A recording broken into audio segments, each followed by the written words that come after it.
ಬೆಂಗಳೂರಿನಲ್ಲಿ ದಿನೇ ದಿನೇ ಟ್ರಾಫಿಕ್ ಜಾಮ್ ಹೆಚ್ಚಾಗ್ತಾನೆ ಇದೆ. ಇದು ಸರ್ಕಾರಕ್ಕೂ ದೊಡ್ಡ ತಲೆನೋವಾಗ್ತಾ ಇದೆ. ಇದಕ್ಕೆ ಮುಕ್ತಿ ಹೇಳಲು ಸುರಂಗ ಮಾರ್ಗದ ಮೊರೆ ಹೋಗ್ತಾ ಇದೆ. ಇತ್ತ ಟ್ರಾಫಿಕ್ ತಜ್ಞರು 20 ಸಲಹೆಗಳನ್ನ ನೀಡಿದ್ರೆ ಚಿಕ್ಕಪೇಟೆ ಸುತ್ತಮುತ್ತ ಮತ್ತಷ್ಟು ಟ್ರಾಫಿಕ್ ತಲೆಬಿಸಿ ಶುರುವಾಗಿದೆ.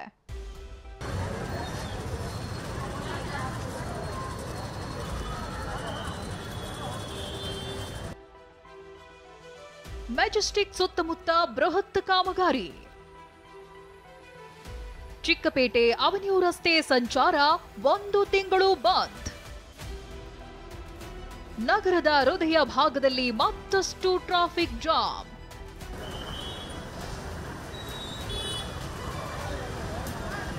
ಮೆಜೆಸ್ಟಿಕ್ ಸುತ್ತಮುತ್ತ ಬಿಬಿಎಂಪಿ ವಿವಿಧ ಕಾಮಗಾರಿ ಶುರು ಮಾಡಿದೆ.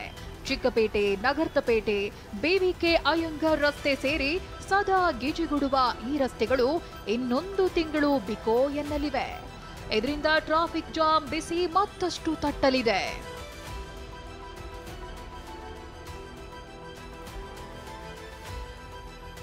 ಹಾಗಾದ್ರೆ ಯಾವ್ಯಾವ ರಸ್ತೆಗಳು ಕ್ಲೋಸ್ ಆಗಲಿವೆ ಅಂತ ನೋಡೋದಾದ್ರೆ, ಕಬ್ಬನ್ಪೇಟೆ ಮಾರ್ಗದಲ್ಲಿ ಅವೆನ್ಯೂ ರಸ್ತೆಯಿಂದ ಸಿದ್ದಣ್ಣ ಗಲ್ಲಿವರೆಗೆ, ಬನ್ನಪ್ಪ ಪಾರ್ಕ್ ಮಾರ್ಗದ ರಸ್ತೆಯಲ್ಲಿ ಅವೆನ್ಯೂ ರೋಡ್ನಿಂದ 15ನೇ ಕ್ರಾಸ್, ವಿಲ್ ರಸ್ತೆಯಲ್ಲಿ ರಾಯನ್ ರಸ್ತೆ ಜಂಕ್ಷನ್ನಿಂದ ಅಕ್ಕಿಪೇಟೆ ರಸ್ತೆ ಹಾಗೂ ಆರ್ಟಿ ಸ್ಟ್ರೀಟ್ನಲ್ಲಿ ಬಿವಿಕೆ ಅಯ್ಯಂಗಾರ್ ರಸ್ತೆಯಿಂದ ಅವೆನ್ಯೂ ರೋಡ್, ಹಾಗೆ ಬಿವಿಕೆ ಅಯ್ಯಂಗಾರ್ ರಸ್ತೆಯಿಂದ ಬಳೆಪೇಟೆಗೆ ಸಾಗುವ ಮುಖ್ಯ ರಸ್ತೆ, ದೇವರ ದಾಸಿಮಯ್ಯ ರಸ್ತೆಯಿಂದ ನಗರ್ತಪೇಟೆ ರಸ್ತೆ ಇನ್ನೊಂದು ತಿಂಗಳು ಕ್ಲೋಸ್ ಆಗಲಿದೆ. ಕ್ಲಸ್ಟರ್ ಮಾಡಬೇಕು ಅಂತ ಇದ್ದೀವಿ. ಆ ಕ್ಲಸ್ಟರ್ಸ್ ಅಲ್ಲೆಲ್ಲ ತಮಗೆ ಗೊತ್ತಿರೋಂಗೆ ಚಿಕ್ಕಪೇಟೆ ರಸ್ತೆಗಳು ಎಲ್ಲ ಕಿರಿದಾಗಿದ್ದು ಹಾಳಾಗಿವೆ. ಹಾಗಾಗಿ ಅದನ್ನು ಒಂದೇ ಸಾರಿಗೆ ಅದನ್ನು ವೈಟ್ ಟಾಪಿಂಗ್ ಮಾಡೋ ವಿಚಾರಕ್ಕೆ ಪೊಲೀಸ್ ಅವ್ರಿಗೆ ನಾವು ಕಾಂಟ್ಯಾಕ್ಟ್ ಮಾಡಿದ್ವಿ. ಅವರು ಅದನ್ನು ಪಬ್ಲಿಕ್ ನೋಟಿಸ್ ಇವತ್ತು ಹಾಕಿದ್ದಾರೆ. ಈ ರಸ್ತೆಗಳು ಬಂದ್ ಆಗ್ತಿರೋದ್ರಿಂದ ಟ್ರಾಫಿಕ್ ಜಾಮ್ ಹೆಚ್ಚಲಿದೆ. ಬನ್ನಪ್ಪ ರಸ್ತೆ, ಕೆಜಿ ರಸ್ತೆ, ಕಬ್ಬನ್ಪೇಟೆ, ಮಾಮೂಲ್ಪೇಟೆ ಮಾರ್ಗದಲ್ಲಿ ಸಂಚರಿಸಲು ಪೊಲೀಸರು ಸೂಚಿಸಿದ್ದಾರೆ. ಆದರೆ ಸಾರ್ವಜನಿಕರು ಆಕ್ರೋಶ ಹೊರಹಾಕಿದ್ದಾರೆ.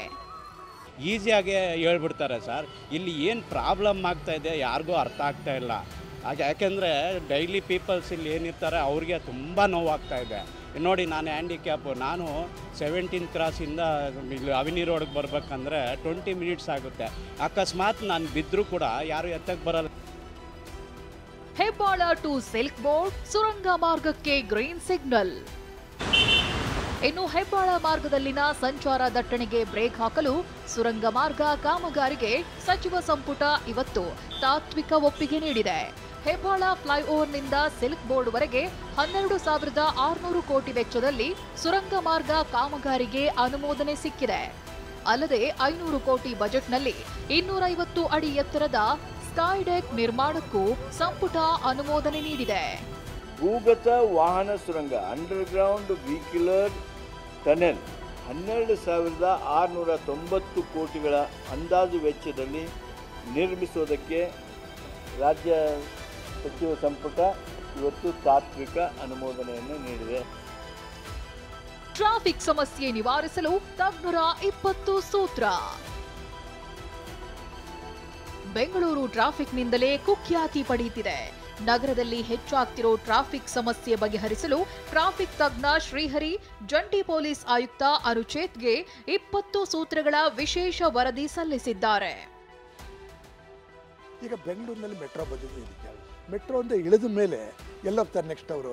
ಆ ಮೆಟ್ರೋ ಸುತ್ತಮುತ್ತಲೂ ನಾವು ಇದನ್ನು ಮಾಡ್ಕೋಬೇಕು. ನಾವು ಆದಷ್ಟು ಕಾರ್ ಪೂಲಿಂಗ್ ಅಂದರೆ ಒಂದೇ ಜಾಗಕ್ಕೆ ಹೋಗೋರು, ಒಂದೇ ಫ್ಯಾಕ್ಟ್ರಿಲಿ ಕೆಲಸ ಮಾಡೋರು, ಒಂದೇ ಕಡೆ ಕೆಲಸ ಮಾಡೋರು, ಆ ಥರ ಒಂದು 4-5 ಜನ ಒಂದು ಕಾರ್ ಪೂಲಿಂಗ್ ಮಾಡಿಕೊಂಡು.